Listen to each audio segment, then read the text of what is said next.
हरियाणा की हर अपडेट के लिए बेल आइकन दबाएं और सब्सक्राइब करें STV हरियाणा न्यूज। 6 बजे तक होगा मतदान। आखिरी 1 घंटा बचा हुआ है। मतदान को लेकर लोगों में बेहद उत्साह दिख रहा है। 3 बजे तक की अगर हम बात कर ले तो 3 बजे तक 46.23% वोट हुआ था। 70% के आसपास अनुमान लगा रहे थे, लेकिन अगर ये आंकड़ा नहीं बढ़ा तो थोड़ा कम वोट हो जाएगा। अभी भी 1 घंटे का वक्त बचा। अगर आपने वोट नहीं किया, यहाँ से वोटर हैं तो वोट डालने जरूर पहुंचिए। हक है आपका और वोट डालना चाहिए आपको। यह अपील आप सभी से जो यहाँ से वोटर हैं, वोट नहीं डाला है तो वोट करें। 6 बजे मतदान का समय खत्म हो जाएगा। आखिरी 1 घंटा बचा हुआ है वोटिंग के लिए। लोगों में गजब का उत्साह दिखा। जैसे दिन चढ़ा तो लगा कि बहुत सारे लोग और भी उभर कर आएंगे, निकल कर आएंगे वोट डालने के लिए। लोग पहुंचे भी, लेकिन मतदान प्रतिशत जो है वो एक बहुत अच्छा प्रतिशत नहीं कहा जा सकता। 10 नवंबर को हरियाणा न्यूज पर सबसे तेज नतीजे भी हम आपको दिखाएंगे। जैसे आज महा कवरेज दिखा रहे हैं, लगातार बने हुए हैं सुबह 6:30 बजे से आपके साथ। 10 नवंबर को जब नतीजे आएंगे तो हरियाणा न्यूज पर आप देखिए सबसे तेज नतीजे।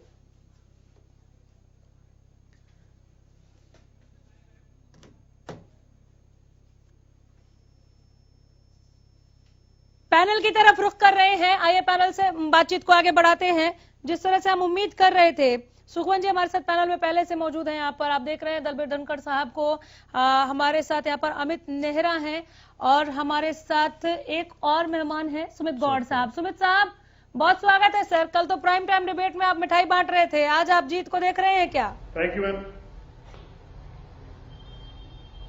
अनामिका जी, बिल्कुल बड़ौदा के जन जन के प्यार को और स्नेह को देखते हुए हम इस बात को लेके बिल्कुल आश्वस्त हैं।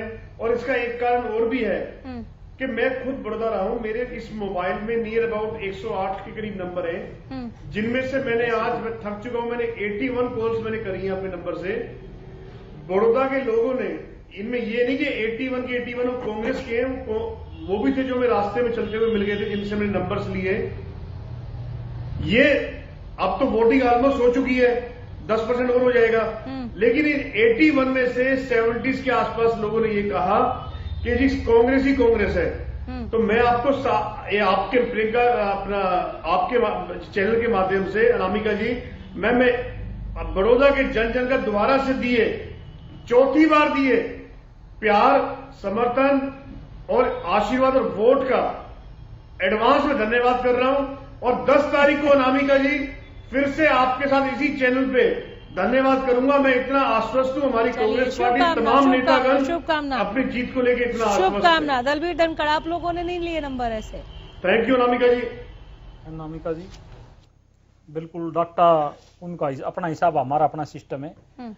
जो वहां से खबरें आ रही हैं, जननायक जनता पार्टी, भारतीय जनता पार्टी के संयुक्त उम्मीदवार योगेश्वर जी जीत की तरफ बढ़ रहे हैं। और मुझे तो आशा और उम्मीद है 10 तारीख को रिजल्ट गठबंधन का आ रही सर। बड़ी खबर, इंदुराज नरवाल ने कहा रिढ़ाना में अपने वोट का प्रयोग किया, मतदान किया, उपचुनाव में जीत का दावा करते नजर आए। यहाँ पर उन्होंने अपनी जीत का दावा पेश किया। यहाँ से नतीजों से पहले ही जीत के लड्डू भी खाए यहाँ पर इंदुराज नरवाल ने। जैसे नतीजों से पहले ही सुमित गौड़ पैनल में बैठकर आज एक दफा बार बार कह रही हूँ, क्योंकि कल भी वो धन्यवाद कर चुके हैं बड़ौदा की जनता को, और आज एक बार फिर से उन्होंने धन्यवाद किया है। इंदुराज नरवाल कह रहे हैं मैं नंबर 1 था, मैं नंबर 1 हूँ। बड़ी खबर। चलिए धनखड़ साहब बोलिए। जी अनामिका जी, मैं तो आपको कल भी इसी चैनल पे और पिछले 1 घंटे में भी एक ही बात कह रहा था।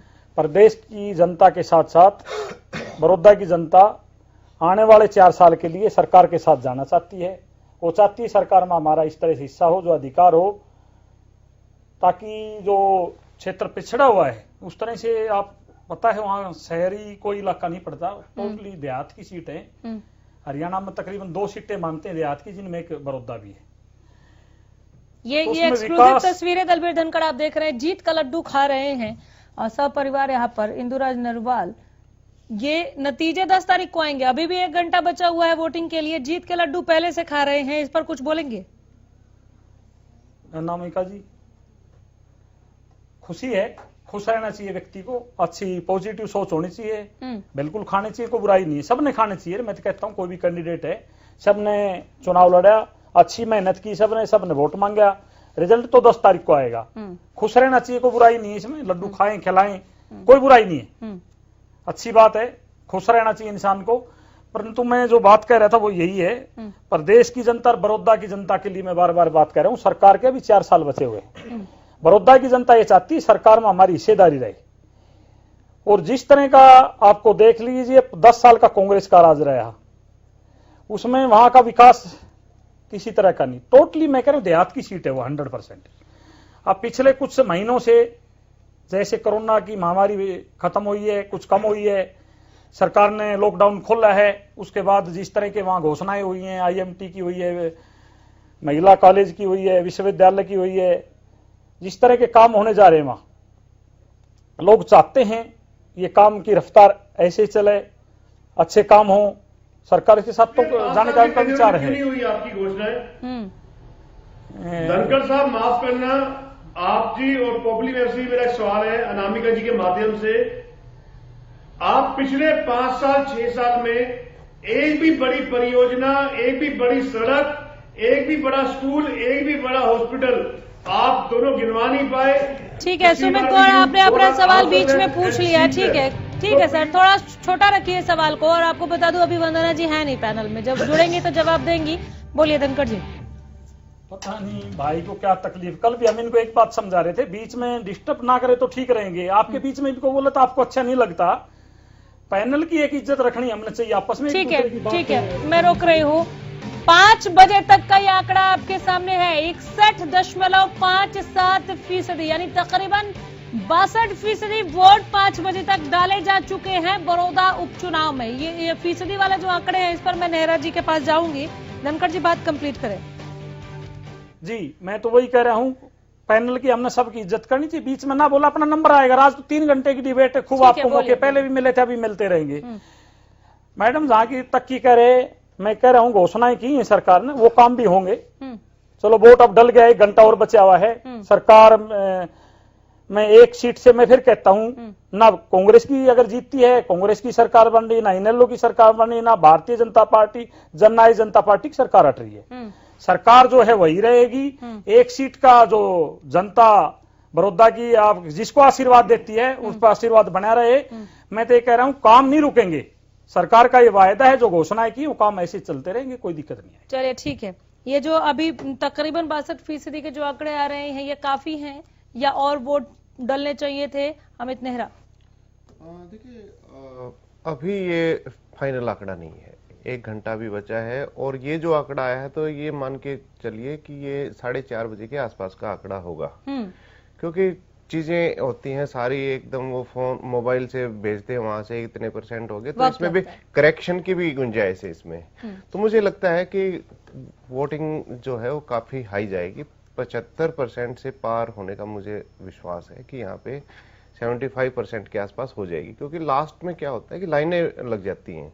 और एक बात और भी है, कोविड का मामला चल रहा है तो लोग बहुत सोशल डिस्टेंसिंग भी मेंटेन कर रहे हैं, तो उस चक्कर में भी लोग शायद घरों से ना निकले हों।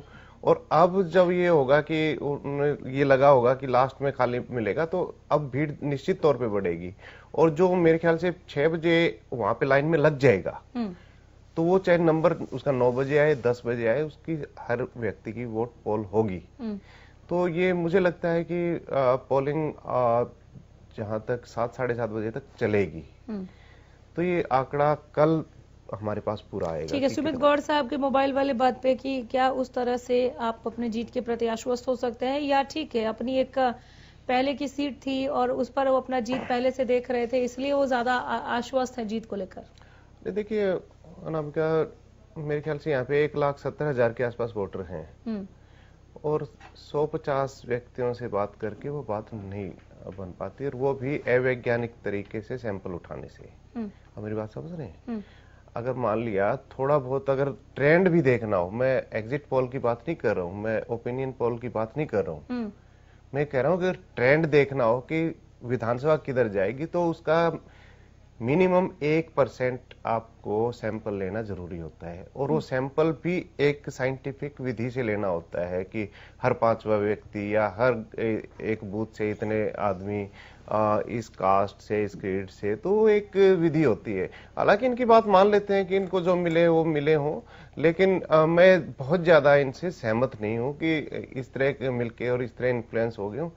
बात हो सकती है इनकी भी कि इनको बाई चांस मिल गए हो या हो ही वहां पे, लेकिन अगर उसको वैज्ञानिक दृष्टि से परखा जाए और जो एक सैंपलिंग की जो विधि है उससे परखा जाए, तो मैं इससे इत्तेफाक ज्यादा नहीं रखता।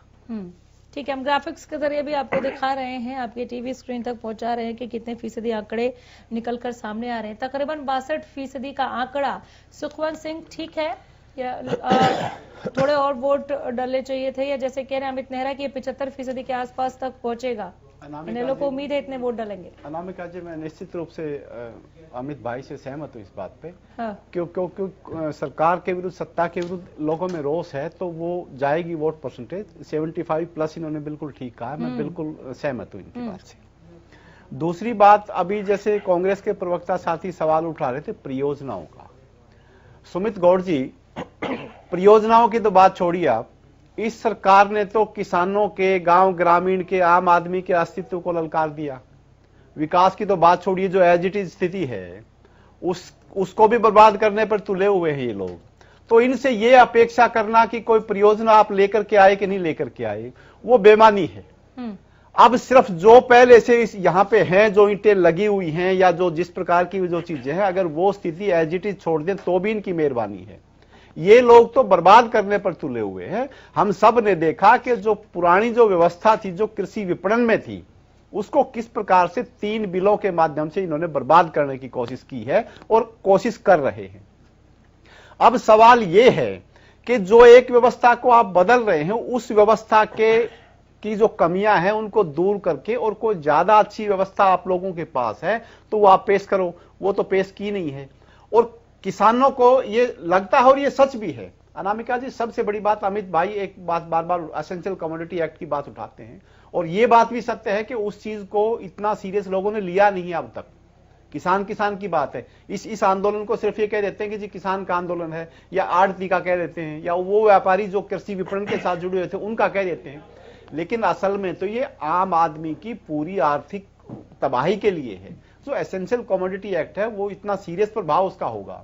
अब इन चीजों को, अब ये चीज ये कर रहे हैं, बर्बाद कर रहे हैं पूरी चीज को, तो इनसे तो और परियोजनाओं की और किसी चीज की विकास की या किसी शिक्षा की या सामाजिक सद्भाव की कोई हम उम्मीद ही नहीं कर सकते। और इसी बात को बड़ौदा के लोगों ने भी समझा है और सब ने समझा है। बीच में भ्रष्टाचार की बात वंदना जी शायद अब नहीं है, वो कर रही थी कि भ्रष्टाचार की बात है, तो भ्रष्टाचार पे अनामिका जी मैं कहना चाहूंगा कि किस प्रकार की जो चीजें हैं वो बीच में रजिस्ट्री घोटाला, शराब घोटाला, धान घोटाला, मेरे गांव का मदीना गांव से एक फूड इंस्पेक्टर जो है ना, उसने इसलिए सुसाइड कर लिया, और उसके पीछे जो चीजें थी वो अब तक नहीं आई हैं। हमने मांग भी की है कि इन्वेस्टिगेशन करवा के इसने क्यों किया इस प्रकार की चीजें, वो सामने आनी चाहिए, लेकिन सरकार मौन है। बहुत ये देखा, जहां तक बीच में वो कह रही थी कि नौकरियों की बात है।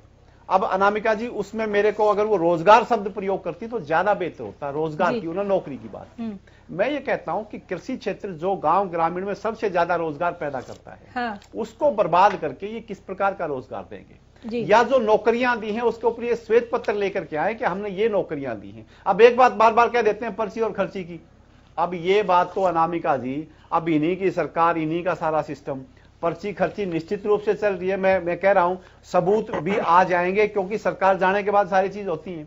ऐसा तो है, ये कोई महामानव नहीं है, भ्रष्टाचार में लिप्त लोग हैं जो सारी चीजें दिखा दी। मैं 2 बातें कह के अपनी बात समाप्त बोलिए। एक, हम सब ने देखा कि गुड़गांव में एक एसआईटी गठित हुई थी, और एसआईटी किस बात पर गठित हुई कि बहुत बड़े बड़े जो ये लग्जरी गाड़ियां थी, जो महम से, खरखोदा से, सोनीपत से, गुड़गांव से, और 3 गाड़ियां दादरी से, वो एक बहुत बड़ा स्कैम था कि वो विदेशों तक उनके लौट गाड़ियों के गए हैं। उस एसआईटी को गठित किया, अनिल विज जी ने कहा कि हम सही जांच कराएंगे। आप देखेंगे कि उसकी जांच को अब सरकार ने अपने तरीके से, क्योंकि सरकार में मिले हुए लोग उसमें शामिल हैं, विधायक, उनके पूर्व विधायक तक उसमें शामिल हैं। मैं उनकी पूरी लिस्ट दे सकता हूं। उस जांच को प्रभावित करके उन लोगों की, क्योंकि जांच एजेंसी जो है ना, वो जमानत अगर वो स्ट्रॉन्ग एविडेंस कोर्ट में दे देती है तो वो चीज नहीं होती है, उसकी जमानत नहीं होती है, वो लोग जमानती ले लेके बाहर निकलते हैं। मैं इस बात के माध्यम से ये कहना चाहता हूं कि भ्रष्टाचार की बात ये लोग ना करें। भ्रष्टाचार में लिप्त लोग हैं, हर प्रकार की चीजें इनके हैं, और वो एसआईटी गठित कर दीजिए, हम जांच करेंगे, बस इतनी बात है। इसके अतिरिक्त इन लोगों को कोई हक इस बात का नहीं है। और किसान ने और गांव के लोगों ने इस बात को अपना एक अस्तित्व का सवाल बना लिया। यद्यपि मैं शहरी लोगों से भी ये कहना चाहूंगा कि एसेंशियल कमोडिटी एक्ट के माध्यम से वो समझें कि आम आदमी के ही अस्तित्व के ऊपर सवाल है और इनसे विकास की कोई उपेक्षा नहीं की जा सकती। इनका जो नारा है ना, सबका साथ और सबका विकास, उसको आप इस प्रकार से लें, इनके विकास शब्द को आप विनाश पढ़ें। अगर ये विकास कहते हैं तो उसको आप विनाश समझें, सबका साथ और सबका विनाश, ये इनकी चीज है। और वो लोग समझ चुके हैं। बड़ौदा में आप जो से परसेंटेज ऊपर जा रही है तो साफ है सरकार के विरुद्ध लोगों के मन में है, और वो जाएगी और सरकार हारेगी। ठीक है, दलबीर धनखड़ जी है ना, मैं तो हैरान हूं कुछ बातों से। 6 बजे के बाद चुनाव खत्म हो जाएगा, वोटिंग खत्म हो जाएगी। मैं एक दिन और इस चैनल पर बोल के गया था, इनेलो और कांग्रेस मिलकर चुनाव लड़ रही है। भाई ना हमारे ना भी अभी दिखा दिया कांग्रेस के साथ किस तरह से सुर में सुर मिलाया इन्होंने। कल तक कांग्रेस को तो सही बोलेंगे प्लीज यार, मैं तो बोल ही नहीं रहा, आप तो पता नहीं क्या क्या कह रहे थे, मैं बोला बीच में आपको बहुत तकलीफ आपको। सॉरी, क्या आदत पड़ गई आप लोगों को, पता नहीं रीजन। सॉरी बड़े भाई, सॉरी, आप बोले। मैं हैरान हूं इस बात से, अब कितना तालमेल मिला इन्होंने जबान से, शब्दों से, कांग्रेस से। अरे भैया, कल तक तो आप कह रहे थे 10 साल का कांग्रेस का भी हिसाब लिया जाएगा उस कौन सी का, आज तो बस बातें बदल गई आपकी। अभी 5 मिनट में जब पता लगे कि घंटा बचा है, वो आवाज वहां तक नहीं जाएगी। शायद लोग चुनाव में व्यस्त होंगे, चैनल नहीं देख रहे होंगे, पर ऐसा नहीं है, लोग देखते हैं और देखेंगे। ये रिकॉर्ड होती है, पूरी दुनिया देख रही इस चैनल को। आपका पता लगेगा, आप कांग्रेस के साथ मिले हो, ये तो हम बार बार कह रहे थे आपको। आप और कांग्रेस मिलकर चुनाव लड़ रहे हो और अब 4 दिन बाद आप ये कह दोगे। सुमित गौड़ मुस्कुरा रहे हैं। हाँ नहीं, मैं आपको प्रूफ दे रहा हूँ। प्रूफ ये दे दिया अभी कि अभी 10 मिनट में जो बोल रहे हैं, 5 मिनट बोल रहे हैं, भाषण पढ़ दिए कांग्रेस के साथ मिलके। अरे भैया, आप भूल गए शायद चौधरी ओम प्रकाश चौटाला को, अभी थोड़े साल 1-1.5 साल पहले। अरे यार भगवा एक हो जाएगा तो कैसा रहेगा, ये लेटर मैंने थोड़ी पढ़ा था मेरे भाई। जेजेपी अलग होली थी जब, तो वो तो कर्ण चौटाला ने पढ़ा था, और चौटाला साहब ने जेल से भेजा था वो लेटर। और माननीय उस टाइम कृषि मंत्री थे बराड़ा साहब, अध्यक्ष थे यहाँ के, उन्होंने बोला हमने तो कचरे के डिब्बे में फेंक दिया वो लेटर। वो तो आपने पढ़वाया था, ऑन रिकॉर्ड है, वो लाइव था। तो मैं हैरान हूं इस बात से, ये कहीं तक भी जा सकते हैं चौधरी अभय सिंह चौटाला और आज की इंडियन नेशनल लोकदल। मैं फिर कहता हूं, 32,500 वोट हमने लिया था, भले बीजेपी के खिलाफ लड़ा था, आज आप भी बीजेपी के खिलाफ लड़ रहे हो। आप पर सवाल आएगा 10 तारीख को। आप कहते हो, बार बार कहते हो जननायक ताऊ देवीलाल के, असली कौन? असली जननायक जनता पार्टी है, उनकी नीतियों पर काम कर रही है। ताऊ देवीलाल ने कभी भी कांग्रेस से हाथ नहीं मिलाया, हमेशा भारतीय जनता पार्टी के साथ मिलकर सरकार बनाई है। कोई भी सामने निकाल लेना। वो कांग्रेस से जब छोड़ दिया था, उसके बाद वो किस लिए छोड़ी थी? उन्होंने किसानों की बात कांग्रेस ने नहीं मानी थी। मैं कहता हूं 3 बड़े नेता इस देश में आज किसान नेता माने जाते हैं, सर छोटूराम, चौधरी चरण सिंह, जननायक ताऊ देवीलाल। तीनों के तीनों कांग्रेस छोड़ के काम किया। और सर छोटूराम ने तो सरकार में मिलकर किसानों का भला किया था। उसी तरह से किसानों का आज भला हो रहा है। हम सरकार के साथ मिले हुए हैं, सरकार चला रहे हैं और किसानों का भला कर रहे हैं। सबसे ज्यादा हिंदुस्तान में एमएसपी पर जो फसलें खरीदी जा रही है, हरियाणा में खरीदी जा रही है। सबसे अच्छा पेमेंट शेड्यूल है। और मैं आपको फिर कहता हूं, 75% नौकरियों को हम 5 तारीख को बिल लेकर ना रहे, जो कानून बनने जा रहे हैं। 75% नौकरियों का। सुमित गौड़, और ऐसे उदाहरण हम पेश करेंगे आने वाले 4 साल में। आप खुश हो जाओगे, आपकी तबीयत खुश हो जाएगी, प्रदेश की जनता खुश हो जाएगी। ये बिल्कुल सच्चाई है। आज बेरोजगारी सबसे ज्यादा हरियाणा में। आप दलबीर धनखड़ को तो जवाब दीजिए ही दीजिए। साथ में सुखवंत सिंह की बात से तो आपके चेहरे पे भी मुस्कुराहट आ गई होगी कि जितना वोट परसेंटेज बढ़ेगा, सुखवंत सिंह को ऐसा लगता है कि सरकार की नाराजगी की वजह से ये परसेंटेज ऊपर बढ़ रहा है और सरकार के खिलाफ वोट डल रहे हैं। अनामिका जी, देखिए ऐसा है, बीजेपी के नेता हों चाहे इनके प्रवक्ता हों, इनके पिटारे से सिवाय झूठ के और सिवाय जुमलों के कुछ नहीं निकलता। धनखड़ जी, माफ करना, आप मेरे एक सवाल का जवाब नहीं दे पाए। क्या पिछले 6 साल में एक भी बड़ौदा की में परियोजना आई आपकी?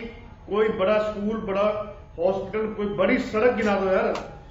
आपके पास और आपके नेताओं के पास केवल बातें इतनी हैं, अगर हम धरातल में जाएंगे, आपका देश व प्रदेश कोई सा मुद्दा उठा लो, आप जीएसटी, नोटबंदी, बेरोजगारी, क्राइम, आप हर तरफ आपके नेता व अधिकारी मस्त हैं और जनता त्रस्त है। और इसका खामियाजा अब आप लोगों ने भुगतना भी शुरू कर दिया है।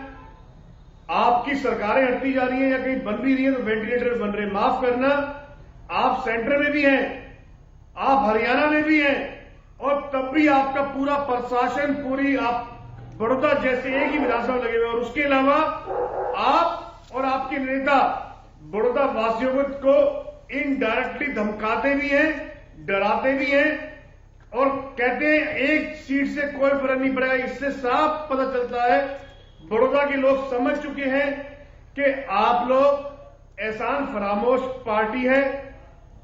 आपकी बात से ये साबित होता है कि एक सीट बना दो चाहे हरा दो, ना हमारी सरकार जारी ना आ रही, ना कांग्रेस की जारी ना आ रही।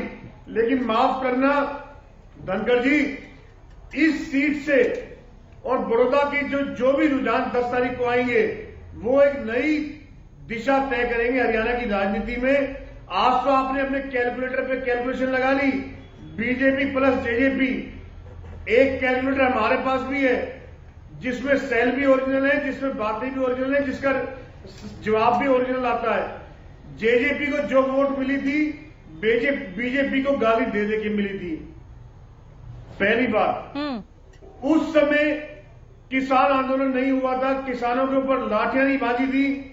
दूसरी बात, तीसरी बात, आपने कहा, आप मुझे दलवीर जी ये बता दीजिए, आप लास्ट मंडी में कब गए थे? मैं बल्लेवर अनाज मंडी में पिछले महीने गया था, इस महीने 1 तारीख को पलवल अनाज मंडी में गया हूं। तो माफ करना, जब आप डिबेट में आते हैं, जिस समय आपको जनता सुन रही होती है, इस प्रदेश के भोले किसान सुन रहे होते हैं, तो हाथ जोड़ के प्रार्थना है, पार्टी हित सर्वोपरि नहीं होना चाहिए। फिर कह रहा हूं, पार्टी हित सर्वोपरि नहीं होना चाहिए।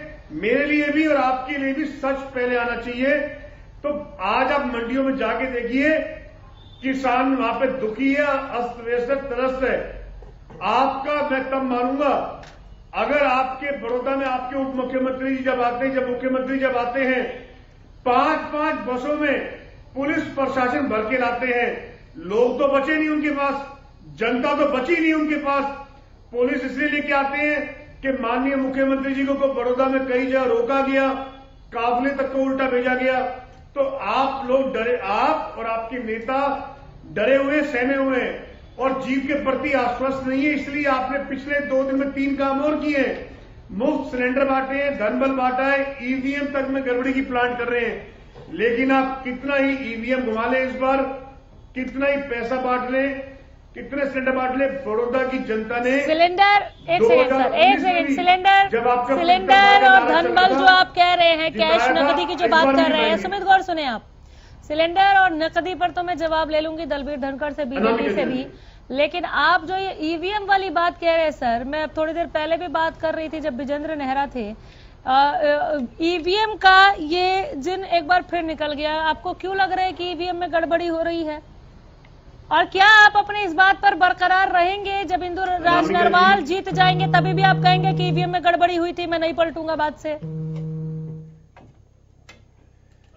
अनामिका जी, एक्चुअली क्या होता है, ईवीएम में भी एक तरीके से गड़बड़ करी जा सकती है, एक हद तक गड़बड़ करी जा सकती है जी। लेकिन हम फिर भी आश्वस्त हैं, ये कितनी गड़बड़ कर ले, हमारा जीत का मार्जिन थोड़ा सा ही कम कर सकते हैं। 25,000 का 20,000 पे ले आएंगे, 5,000 कम कर देंगे। देखिए, इस समय आंकड़े हमारे हाथ में, और अगर हम बात करें तो जो अब तो चुनाव आधे घंटे की वोटिंग रह गई है। अब तो सैनी साहब की, जो सैनी साहब खड़े हैं वहां से हमारे, वो भी जो वोट प्रति ले रहे हैं, वो भी डायरेक्टली नुकसान कर रहे हैं बीजेपी प्रत्याशी का, कांग्रेस का प्रत्याशी का कम नुकसान कर रहे हैं। और जेजेपी, और इस बार जेजेपी और इनेलो का जो वोट बैंक के सब लोग हैं, वो सभी जागरूक है, उन्हें पता है कि बीजेपी में, चले वोट बैंक में बात में बहुत बात कर ली, वोट बैंक पे दलबीर धनखड़, ये सिलेंडर और ये कैश वाली क्या बात है? इसलिए कांग्रेस पार्टी को ठीक है सुमित गौर, जवाब ले रही हूँ मैं, आ रही हूँ सर, और ये आ रही हूँ मेरा सर, मानना है आ रही हूँ सर, जवाब ले लेती हूँ सर, जवाब ले लेती हूँ आप ही की बात का जवाब। दलबीर धनखड़। अनामिका जी, गैस और सिलेंडर इन्हें कहां देख लिया मेरे को तो नहीं पता, बाकी इन 2-4 बातें करी मैं तो उनका जवाब जरूर देना चाहूंगा। क्या 2009 में कुलदीप बिश्नोई ने इनके साथ मिलकर वोट मांगा था? उन्होंने भी इनके खिलाफ मांगा था। फिर भूपेंद्र हुड्डा ने वो विधायक 5 तोड़ के क्यों सरकार बनाई और 5 साल वो सरकार चलाई, और फिर वो कोर्ट में जाके ने गैर कानूनी हो गए। हैरानी होती है कई बार, 40 सीटें कांग्रेस की भी आई थी, ये भी सरकार नहीं चलाते। बाकी ये बेकार की बातें हैं, भाषण देना अच्छा लगता है, अच्छी अच्छी चीजें तो खा लो और कड़वी होंगे उनको थूक दो, वो वाली बात है। कांग्रेस आज देखिए इस देश में सबसे बड़ा राज करने के बाद भी पूरे देश में देश की बातें कर रहे थे। ये 10% सुमित साहब आवाज नहीं आ रही है, मैं कड़वा कड़वा थू थू मीठा मीठा गप गप पे लौटूंगी, सुन लीजिए सुन लीजिए। आज इनकी 10% सीटें भी नहीं है। एक हरियाणा की युवराज है, अपने आप को किसान नेता बताते हैं, भूपेंद्र सिंह हुड्डा, उनके पुत्र हैं, वो 2 फुट के लंबे आलू उगा देते हैं लोकसभा में, हैरानी होती है। एक इनकी राष्ट्रीय अध्यक्ष है, वो लाल और हरी मिर्च का नहीं पता उनको, वो कहती लाल मिर्च क्यों नहीं उगाते सीधे जब ये महंगी है तो ये हैरानी होती है। और मैं कह रहा हूं गढ़ की तो बात है, राहुल गांधी जी भी हार गए, हार जीत की तो बात ही नहीं है। आज रिजल्ट नहीं है, आज वोट डल रही है, रिजल्ट आएगा जब देख लिया जाएगा। तो इस तरह की यार भोले किसानों की बात आप तो ना करो, कांग्रेस कम से कम ना करे। अरे सारी जमीनें हरियाणा की माननीय भूपेंद्र सिंह हुड्डा ने, इस देश में नहीं दुनिया में अगर सबसे बड़ा कोई प्रॉपर्टी डीलर है भूपेंद्र सिंह हुड्डा है। किसान इसको माफ नहीं करेंगे। कितनी जमीनें इन्होंने रिलायंस को दे दी, कितनी जमीनें इन्होंने भारत के दूसरे लोगों को दे दी। इनको ये बड़ी तकलीफ है जी, ये बीच में क्या क्या बोल रहे थे, हम तो बिल्कुल नहीं बोल रहे। बिल्कुल बिल्कुल पता नहीं क्यों तकलीफ है इनको, क्या है। मैं तो कल भी बहुत समझा इनको, हमारी तो बात ही समझ में नहीं आ रही है, बीच में बोलते क्यों है भाई। आपके बीच में कोई नहीं बोलता था, आपको भी नहीं बोलना चाहिए। आप तो पता नहीं क्या क्या कहते हैं। लाल और हरी दोनों रुक जाइए। बड़ौदा से बड़ी खबर, मतदान के लिए आधा घंटा का समय बचा हुआ है। 5 बजे तक तकरीबन 62% मतदान हुआ, मात्र 30 मिनट बचा है मतदान के लिए। 6 बजे मतदान का समय खत्म हो जाएगा। बड़ौदा उपचुनाव से जुड़ी बड़ी खबर जिस पर लगातार बने हुए मां कवरेज आप देख रहे हैं हरियाणा न्यूज पर। 10 नवंबर को नतीजों का ऐलान होगा। 10 नवंबर को हरियाणा न्यूज पर सबसे तेज नतीजे आप देखें। हमारे संवाददाता सुनील जिंदल जुड़ गए हैं ज्यादा जानकारी लिए हुए। सुनील, अभी तक कितना परसेंटेज वोट दर्ज किया गया? लोग अभी भी पहुंच रहे हैं क्या शाम 6 बजे ही वोटिंग खत्म हो जाएगी, या जो लोग लाइन में लगे रहेंगे उन्हें कोविड-19 को ध्यान में रखते हुए वोट डालने का मौका मिलेगा? बिल्कुल देखिए, अभी जो है 62% जो है 5 बजे तक का मतदान हो चुका था। अब जो समय दिया गया है वो 5 से 6 बजे तक का उन लोगों के लिए है जो या तो ज्यादा बीमार है, जिनको कोविड की शिकायत है, या फिर देखिए जो विकलांग है, तो उसके लिए 1 घंटे का समय रखा गया था। लेकिन इसके बावजूद जो लोग यहाँ पहुंच रहे हैं उनको मतदान करने दिया जा रहा है। इक्का दुक्का लोग यहाँ आ रहे हैं कि पहले की चुनाव की तरह नहीं। इसमें देखने को मिला कि बड़ी बड़ी लंबी लाइनें जो है चुनाव के खत्म होने तक कई बार देखने को मिलता था कि चुनाव खत्म हो चुका है, समय खत्म हो चुका है, उसके बावजूद भी 1-1, 2-2 घंटे तक लंबी लंबी लाइनें दिखती थी। वो जो लाइनें हैं उसको बंद कर दिया जाता था। जो समय होता था उसको वो दिया जाता था कि आखिर जो वोटर अंदर रह गए हैं बूथों के अंदर वो अपना बूथ पोल कर सकते हैं। लेकिन अब की बार ऐसा दिखाई नहीं दिया। लेकिन कहीं ना कहीं पिछली बार जिस तरह से 69% वोटिंग हुई थी, तो उसके आसपास जरूर आंकड़ा पहुंच गया है। अभी देखिए आधा घंटे का समय अभी बचा है, तो अब देखने वाली बात होगी कि कितने लोग अभी जो है घरों से बाहर निकलकर जो है अपना मत का प्रयोग करते हैं। लेकिन अभी 5% का आंकड़ा जो है 62% आंकड़ा जो है अभी तक सामने आया है कि 62% वोटिंग हो चुकी है। और जो इक्का दुक्का लोग है या ज्यादा बीमार लोग हैं या कोविड से ग्रस्त है, वो लोग जो है अब अपने घरों से यहाँ पहुंच रहे हैं। और अब देखना कि टोटल आंकड़ा कितना कहाँ तक पहुंच पाता है। पिछली बार से कम प्रतिशत मतदान होता है या पिछली बार से आसपास पहुंच जाता है या उससे ज्यादा होता है, ये थोड़ा सा अभी आधा घंटा का समय रुकना पड़ेगा। लेकिन सबसे बड़ी बात यह है कि अब की बार जो है किसी भी बूथ पर जो है लंबी लाइनें नजर दिखाई नहीं दी। तो स्मूथली जो है वोटिंग होती रही है। और अब जो है सभी बूथों पर सिर्फ पोलिंग सेंटर है वहां पर एक दो जो वोटर हैं वो एक दो आ रहे हैं। लेकिन 6 बजे तक का समय सभी के लिए दिया गया है। तो 6 बजे तक कितनी वोटिंग पोल होती है ये अभी इसका इंतजार करना पड़ेगा। लेकिन अभी तक का जो आंकड़ा है वो 62% पोल हो चुका है। जी रुझान किस तरफ दिख रहा है? कुछ वोटर से अगर आपकी बात हुई हो, किस तरह से सुरक्षा की जो व्यवस्था की गई थी आपने वो देखा, काम आई, या पारदर्शी तरीके से, शांतिप्रिय तरीके से आप चुनाव देख रहे हैं, या कहीं कुछ गड़बड़ भी? देखिए, अभी तक कोई ऐसी घटना सामने नहीं आई जहां मतदान रुका। हाँ। किसी वजह से मतदान कराने में किसी दिक्कत आई हो। शांतिप्रिय मतदान यहाँ देखने को मिला। पुलिस के सुरक्षा पुख्ता इंतजाम यहाँ देखने को मिले। हालांकि देखिए, जिस तरह से अनुमान लगाया जा रहा था कि उपचुनाव है, कहीं जिस तरीके से 20 सेंसिटिव सेंटर जो घोषित किए गए, मतदान केंद्र घोषित किए गए थे, वहां पर एक्स्ट्रा फोर्स तैनात की गई थी, लेकिन कहीं भी एक भी अप्रिय घटना यहाँ सामने नहीं आई। तो सबसे बड़ी बात ये रही कि यहाँ जो शांतिप्रिय मतदान अब की बार देखने को मिला। कोविड जो कोरोना संक्रमण के चलते जो है ये अंदाजा लगाया जा रहा था कि अब की बार मतदान जो प्रतिशत है वो कम रह सकता है, लोग अपने घरों में डर के मारे नहीं आ सकते, लेकिन लोगों ने यहाँ मतदान किया और अपने घरों से बाहर निकले। और प्रशासन के भी पुख्ता इंतजाम यहाँ देखने को मिले। सैनिटाइज यहाँ किया गया, लोगों को जो मतदान करने आए थे सबके ग्लव्स दिए गए, मास्क का उपलब्ध यहाँ करवाया गया, थर्मल स्कैनिंग तक यहाँ की गई। तो अगर बात करें तो अब की बार का जो मतदान है वो अलग मतदान देखने को मिला। सबसे अब की बार बात ये रही कि स्मूथली मतदान चलता रहा, कहीं भी अप्रिय घटना सामने नहीं आई। जी सुनील, साथ में मैं ये जानना चाह रहा हूँ, मैंने पूछा भी आपसे, रुझान किसकी तरफ आप देख रहे हैं? कुछ वोटर से आपकी बात हुई हो? देखिए, सभी वोटर जो है अपने अपने मिली जुली प्रतिक्रिया यहाँ दे रहे हैं, लेकिन किसी के पक्ष में बोलना। चलिए ठीक है, मिली जुली प्रतिक्रिया, लोग खुलकर नहीं बोल रहे। और बीजेपी कह भी रही है हमारे तो साइलेंट वोटर्स है। ये अलग बात है कि कांग्रेस ने जीत के लड्डू भी खा लिए, इंदुराज नरवाल ने भी खा लिए। और सुमित गौड़ साहब है, सुनील यहाँ पर हमारे साथ, कांग्रेस प्रवक्ता है, जो कह रहे हैं, वो तो कल से ही कह रहे हैं कि हम जीत गए। सुनील, एक और सवाल, महिलाएं कितनी संख्या में उभर कर सामने आई है? पिंक बूथ भी बनाया गया था उनके लिए। बुजुर्गों को आपने वोट डालते कितना देखा? युवाओं में कितना जोश देखा आपने? चलिए, संपर्क टूट गया, हम दोबारा जुड़ेंगे अपडेट के लिए। वापस आ जाते हैं पैनल पर। बहुत अच्छा मतदान चल रहा है, आधे घंटे का समय, लगभग आधे घंटे का समय अभी और बचा हुआ है। लेकिन जैसे कि हमारे संवाददाता सुनील जिंदल बता रहे हैं कि जो लोग कतार में होंगे उन्हें वोट देने का मौका मिलेगा। अमित नेहरा साहब भी यही कह रहे थे। सर, आपने सबको सुना और मैं इसीलिए आखिर में आई आपके पास कि जो आत्मविश्वास है इन राजनीतिक दलों का अपनी अपनी जीत के प्रति, उसमें आप कांग्रेस को अति उत्साह में देख रहे हैं, या ठीक है, होना भी चाहिए इतना उत्साह? देखिए अनामिका, जो ग्राउंड की बात है, हकीकत की बात है, मैं वहां पे 3-4 बार जो गया तो दो चीजें स्पष्ट तौर पे दिखाई दी। क्योंकि 2 दल हैं वहां पे मेन जो लड़ रहे हैं। अगर पीछे वाले इलेक्शन पे हम नजर डालें तो 2 तरह की लड़ाइयां थी वहां पे जी। एक तो थी कांग्रेस, बीजेपी और जेजेपी, क्योंकि उनका मार्जिन नजदीक था, 5-5, 6-6 हजार का फर्क था। और दूसरी जो लाइन थी वो थी बीएसपी, आईएनएलडी और एलएसपी, वो भी आपस में लड़ रही थी। तो उनको तो हम छोड़ दें, क्योंकि वो तो जीत के नजदीक नहीं थी, वो तो ये था कि नीचे से कौन ज्यादा लेगा, वो था मामला। तो अब ये रहेगी 2 पार्टियां वहां पे मेन, जो नजर भी आएगा आपको कि कांग्रेस है और दूसरी तरफ बीजेपी है। कांग्रेस का जो प्रचार है, जो मैन टू मैन है, मार्किंग है, जो एक रणनीति है, स्ट्रेटजी है, वो कोई ये नहीं है कि एक सिस्टम से हो।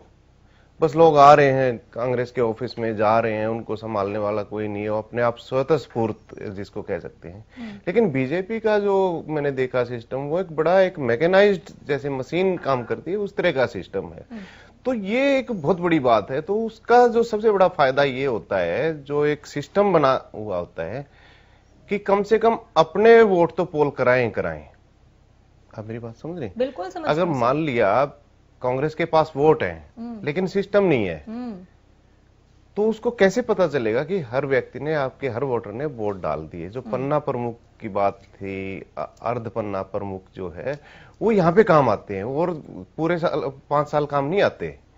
कि इस मैकेनिज्म पर सुमित साहब ध्यान से सुनिएगा इनकी बात को, आप ही के पास आऊंगी। तो उसमें क्या है कि हालांकि जीते कोई, हम ये नहीं कह रहे हैं कि बीजेपी जीतेगी या कांग्रेस जीतेगी या इनेलो जीतेगा या वो फलां हारेगा या फलां हारेगा। मैं एक सिस्टम की बात कर रहा हूँ। कांग्रेस का क्या है कि कांग्रेस के 3-4 वहां पे ड्रॉबैक हैं। एक तो कैडर नहीं है वहां पे, वहां क्या पूरे प्रदेश में ही नहीं है, क्योंकि जिलाध्यक्ष नहीं है इनके। दुष्यंत चौटाला इसीलिए कह रहे हैं ब्लॉक अध्यक्ष नहीं है, प्रचार करने से क्या फर्क पड़ेगा। तो नहीं, वो एक अलग चीज है। वो एक अलग है। वो क्या होता है कि हर एक जो बड़ा नेता होता है, कद्दावर नेता होता है, उसका एक क्षेत्र होता है। जैसे आप अगर देखें समग्र रूप से तो बंसीलाल जी का भिवानी का जो क्षेत्र रहा है पहले, वो उसमें ये नहीं है कि अगर वहां पे उनका कांग्रेस का संगठन या हवीपा का संगठन ना हो तो वो जीते ना। वो एक उनका प्रभाव होता है। इसी तरह जैसे हिसार में खासकर जो अपना ये आदमपुर एरिया है, तो वहां पे भजनलाल फैमिली का एक एकाधिकार से आप कह सकते हैं। इस तरह चौधरी देवीलाल जी का है, वो समय के अनुसार अपनी जगह बदलता रहा है। जैसे सिरसा में भी अधिक इनका रहा क्षेत्र, जींद में भी रहा, सोनीपत रहा, रोहतक रहा, फिर भिवानी में भी कुछ दिन के लिए आए। तो इस तरह की जो चीजें होती है उसके लिए ज्यादा उसके संगठन की जरूरत होती नहीं। लेकिन अगर आपको लंबा चलना है, एक जीतना है इलेक्शन, आपको एक संदेश देना है, तो उसके लिए एक सिस्टम की जरूरत होती है। तो वो दो जो फर्क था वो मुझे दोनों पार्टियों में दिखाई दिया। तो इसका जो ये आखिरी आधा घंटा है, एक सीधा सा जो इसका एग्जांपल है वो सुपर 30 वाला स्टार प्रचारक की लिस्ट भी दिया जा सकता है, कोई दिख ही नहीं। नहीं, वो एक अलग सी कांग्रेस चीज की थी। तरफ से। देखो वो बात ये है अनामिका, आपने कैडर की बात जी। कही, जब हम पन्ना प्रमुखों तक बात करते हैं, हम एक एक कार्यकर्ता की बात करते हैं, तो स्टार प्रचारकों की बात क्यों नहीं कर सकते? अगर स्टार प्रचारक की मैकेनिज्म तो शुरू से आप रूट लेवल से बात करेंगे ना, रूट लेवल से आप पीक तक देखिए तो कहाँ पे है, मैकेनिज्म है ही नहीं। अगर स्टार प्रचारक की बात पे आए, हम सुपर 30 पे आए, तो आप ये दिमाग से ही निकाल दें कि वहां पे बीजेपी का मुकाबला कांग्रेस से हो रहा है। अगर प्रचारक की बात है, वहां स्पष्ट रूप से जो मुकाबला है वो बीजेपी या प्लस जेजेपी भी आप मानो वर्सेस भूपेंद्र सिंह हुड्डा प्लस दीपेंद्र हुड्डा है। वो भी एक यूनिट है। तो वहां पे कांग्रेस नहीं है देखा जाए तो। हालांकि सिंबल है, कैंडिडेट है, झंडा है, डंडा है, सब कुछ है कांग्रेस का, लेकिन जो मूल भावना है, मूल तत्व है, वो सिर्फ और सिर्फ भूपेंद्र सिंह हुड्डा है। तो उसमें आप प्रचारक की क्या बात करेंगे? वहां पे ना तो अगर वहां पे प्रचार किया जाए अगर राहुल गांधी का तो बात नहीं बनेगी, वहां प्रचार किया जाए सोनिया गांधी का तो भी बात नहीं बनेगी, वहां पे प्रचार किया जाए प्रदेश के नेता कहाँ दिखे? किरण चौधरी नहीं दिखी। मैं वही जब वहां पे सोनिया गांधी या राहुल गांधी की भी साथ नहीं है तो किरण चौधरी कहाँ स्टैंड करेंगी? वहां पे अपने जो प्रदेशाध्यक्ष हैं शैलजा कुमारी शैलजा, उनकी कोई वक़्त नहीं है वहां पे, उनको सुनने कोई नहीं आएगा, उनको उनके जो अपील है उस पे वोट कोई नहीं करेगा। वहां वोट सिर्फ और सिर्फ भूपेंद्र सिंह हुड्डा के नाम पे होनी है। जी बोलिए कृपया करके। नहीं, आप सुनने, जो बात है हकीकत है वो हम बताएंगे जी। हाँ। तो बात ये है कि भूपेंद्र सिंह हुड्डा वहां पे इतने कद्दावर नेता हैं, अगर भूपेंद्र सिंह हुड्डा को अलग कर दीजिए और बाकी पूरी फौज ले आइए, आप देख लीजिए आप कितने पानी में हैं। ठीक है, सुमित गौड़ जवाब। अनामिका जी, जी ये भावनाओं में बिना सोचे समझे अभी या बिना नापे तोले कुछ बातें बोल गई, मैं उनके जवाब पे आना चाहूंगा आपके माध्यम से। अनामिका जी, पहले तो मैं इनको एक बार बता देना चाहता हूं, ना केवल बड़ौदा, ना केवल हरियाणा, अपितु पूरे भारतवर्ष में ऐसी कोई भी विधानसभा, ऐसा कोई भी ब्लॉक नहीं है जहां पर कांग्रेस के मतदाता नहीं हो, कांग्रेस का वोट पर्सनल, कांग्रेस का वोट बैंक नहीं हो, ऐसा एक भी क्षेत्र नहीं है। ऑल ओवर इंडिया की मैं आपको बात कह रहा हूं, आप तो एक बड़ौदा की बात कर रहे हैं। कांग्रेस पार्टी का एक इतिहास है, स्वर्णिम इतिहास है। तो लोग चाहे कहीं कम चाहे कहीं ज्यादा, कांग्रेस पार्टी का हर क्षेत्र में वोट बैंक है, पहली बात। नंबर 2, मैं मानता हूं कि हमारे हरियाणा के मुख्यमंत्री भूपेंद्र सिंह हुड्डा जी रहे हैं और वो उसी क्षेत्र से ताल्लुक रखते हैं, तो जाहिर सी बात है तब वो 2 बार मुख्यमंत्री रहे तो उनका उस क्षेत्र में प्रभाव है। लेकिन आप ये कह दें कि उस क्षेत्र में किरण चौधरी जी का कोई प्रभाव नहीं है, प्रदेश अध्यक्षा कुमारी शैलजा जी तक पे आपने और बता दें उनका कोई प्रभाव नहीं है, माफ करना, let me correct you. Kiran Chaudhary, आपने कहा कि किरण चौधरी जी वहां पे नहीं आई चुनाव में, 2 बार आई है वहां पर, उनमें से एक बारी प्रभारी जी हमारे बंसल जी भी 2 दिन लगातार वहां रहे हैं। उस समय 30 स्टार प्रचारक थे सर, हमारी शैलजा जी ने 7-8 बार किरण चौधरी इतनी नहीं दिखी। स्टार प्रचारक समझते हैं आप वोट बैंक समझ रहे हैं तो आप स्टार प्रचारक भी समझते होंगे सर। किरण चौधरी नहीं दिखी, 2 बार आई चली गई पता भी नहीं चला। स्टार प्रचारक सर, स्टार प्रचारक की बात कर रहे हैं हम। 2 बार आई चली गई पता भी नहीं चला। आप 4 बार कहीं 8 बार कहीं क्या फर्क पड़ता है। अभय चौटाला हमें वहां सबसे पहले दिखे, मुख्यमंत्री डिप्टी सीएम हमें वहां ज्यादा दिखे, भूपेंद्र हुड्डा हमें दिखे, नहीं दिखे सर, नहीं दिखे स्टार प्रचारक। आप मान लीजिए ना, आप लोगों की गुटबाजी उसके पीछे नतीजा रही, मान लीजिए। अनामिका जी, लेकिन स्टार प्रचारक जो हैं वो बीजेपी के भी आए और गए, और ये हमारे स्टार पर देखिए, ये लिस्ट में धुआंधार प्रचार दिखाए सर बीजेपी का, कांग्रेस के वो नेता बीजेपी जेजेपी की तरफ से धुआंधार प्रचार दिखा।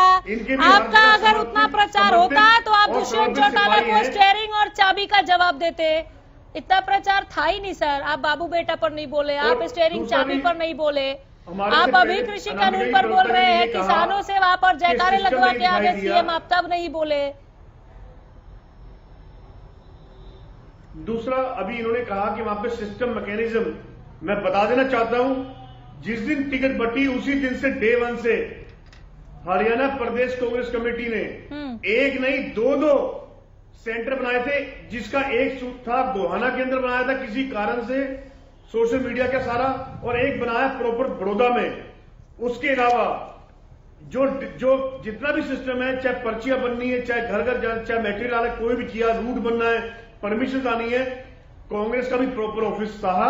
हाँ, लेकिन ये जरूर है कि बीजेपी सरकार में है, इन्होंने अपनी सरकारी मशीनरी का दुरुपयोग किया, इन्होंने कई अलग डिपार्टमेंट्स को भी वहां पे लगा दिया, जो कि एक तरीके से इस तरह से गलत था। अगर चुनाव आयोग में भी इनके कई चीजों की शिकायत दी गई, कई गलतियों की दी गई, लेकिन चुनाव आयोग में भी वो चीजें विचाराधीन है कि कोई सुनवाई नहीं हो पाई।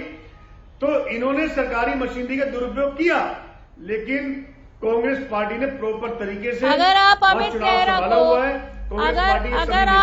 नेहरा को पार्टी के कैडर को लेकर सवाल पर क्रॉस क्वेश्चन करते हैं, आप कह रहे हैं कि ऐसा नहीं है, हमारे मैन टू मैन काम करने वाले लोग कांग्रेस में भी हैं, तो बता दीजिए बड़ौदा का जिला अध्यक्ष कौन है कांग्रेस का?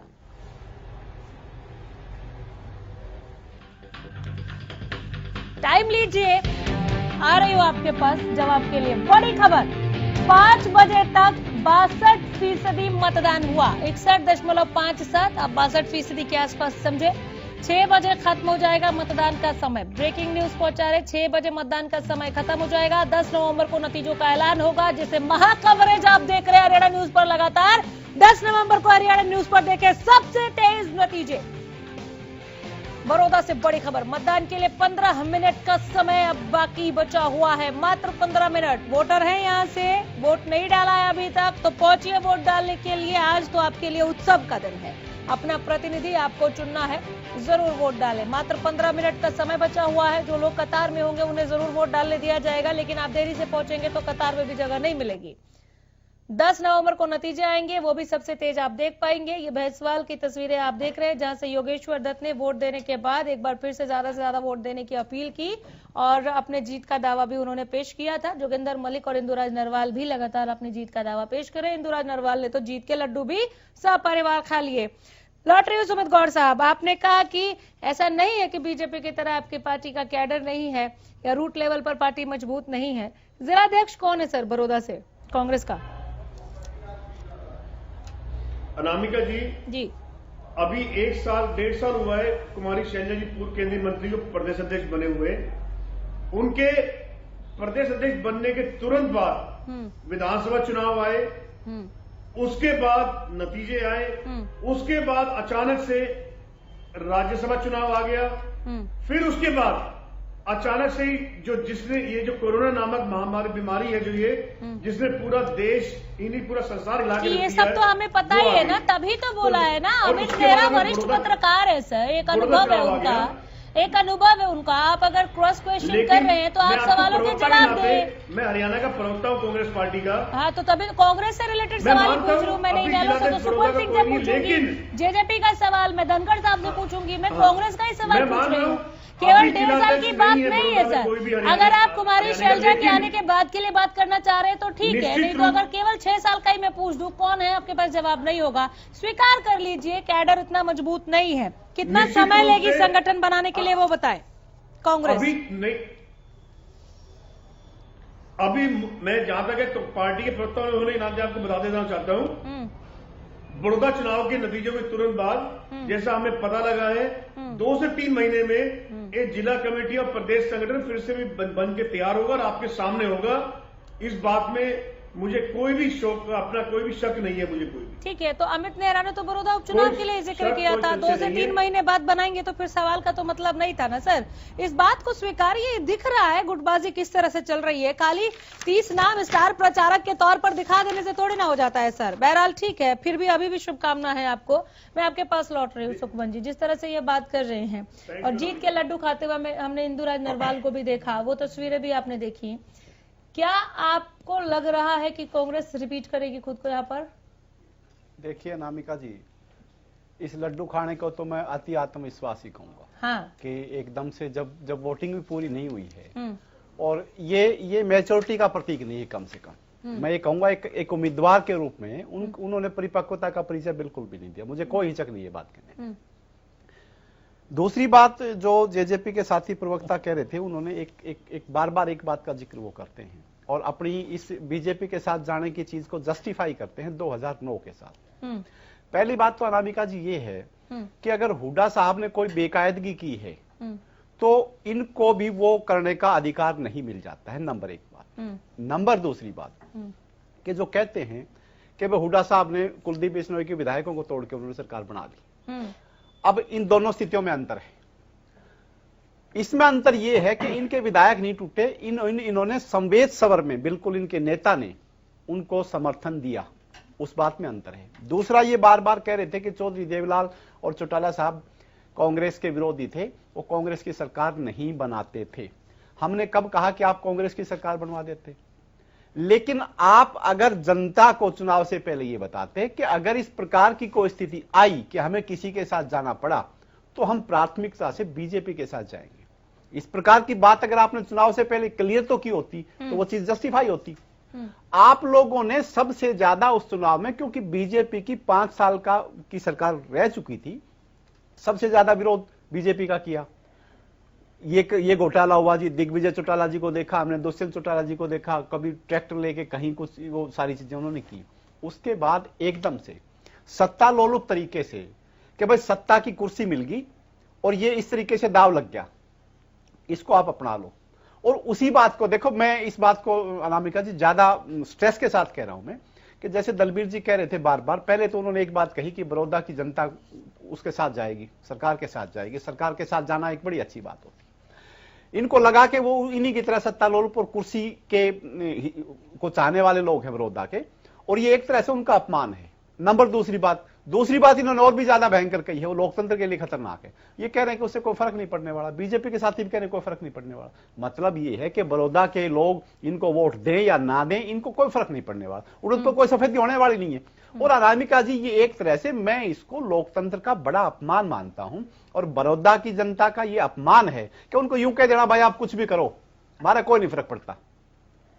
पहले उनको ये लोभ देना कि आप कुर्सी के साथ आओ, आपके काम करेंगे। और ये भी अनामिका जी लोकतंत्र की एक मॉडल कोड ऑफ कंडक्ट का एक तरह से अपमान है। चुनाव आयोग इस बात पर भी संज्ञान लेना चाहिए कि एक सरकार में बैठे हुए लोग ये कह रहे हैं कि आप हमारे साथ आओगे तो हम ज्यादा काम करेंगे आपके।